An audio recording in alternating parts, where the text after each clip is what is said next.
আসসালামু আলাইকুম। Welcome to mobile earning.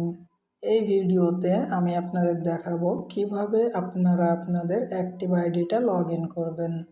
Log in করার জন্য আপনাদের গুগল অথবা ক্রোম ব্রাউজার যে কোনো একটা ওয়েবসাইটে আসতে হবে।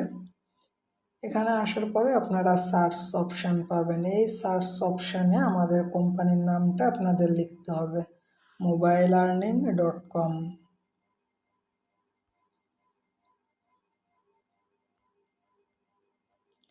mobileearning.com লেখার পরে আপনারা সার্চ করবেন এটা। তো আপনারা যখন mobileearning.com লিখে সার্চ দেবেন এমন একটা পেজ আপনাদের সামনে চলে আসবে। তো এইখানে আপনারা লগ ইন নামে একটা অপশান পাবেন। আপনাদের আইডিটা লগ ইন করার জন্য লগ ইনের ওপরে ক্লিক করবেন। লগ ইনের ওপরে ক্লিক করার পরে এখানে আপনাদের আরও দুইটা তথ্য দিতে হবে। প্রথমত হচ্ছে স্টুডেন্ট আইডি আর ফোন, যে ফোন নাম্বার দিয়ে আপনি আমাদের এখানে অ্যাকাউন্টটা ক্রিয়েট করছেন এখানে আপনাকে সেই ফোন নাম্বারটা দিতে হবে। আর নিচে অ্যাকাউন্ট সাইন আপ করার সময় যে পাসওয়ার্ডটা ব্যবহার করছেন সেই পাসওয়ার্ড, ওপরে নাম্বার এবং নিচেই পাসওয়ার্ড। তো আমি আমার আইডির নাম্বার এবং পাসওয়ার্ডটা এখানে দিচ্ছি।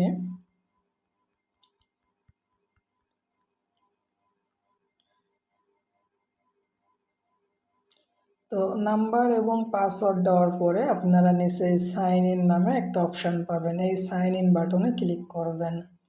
তো সাইন ইনে ক্লিক করার পরে আপনাদের আইডিটা কিন্তু লগ ইন হয়ে যাবে।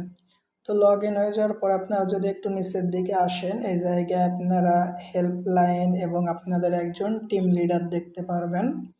তো এইখান থেকে আপনাদের প্রোফাইলে যাওয়ার জন্য আপনারা এখানে ডান পাশে উপরে একটা 3 ডট লাইন দেখতে পারবেন। এই 3 ডট লাইনে আপনাকে ক্লিক করতে হবে। 3 ডট লাইনে ক্লিক করার পরে নিচে আপনারা একটা ম্যান আইকন পেয়ে যাবেন। ম্যান আইকনে ক্লিক করবেন। তারপরে পাবেন প্রোফাইল সেটিং। তো যখন আপনারা এই প্রোফাইল সেটিংয়ের উপরে ক্লিক করবেন তখন কিন্তু আপনাদের যে প্রোফাইল সেইখানে কিন্তু আপনারা চলে আসবেন। Thank you.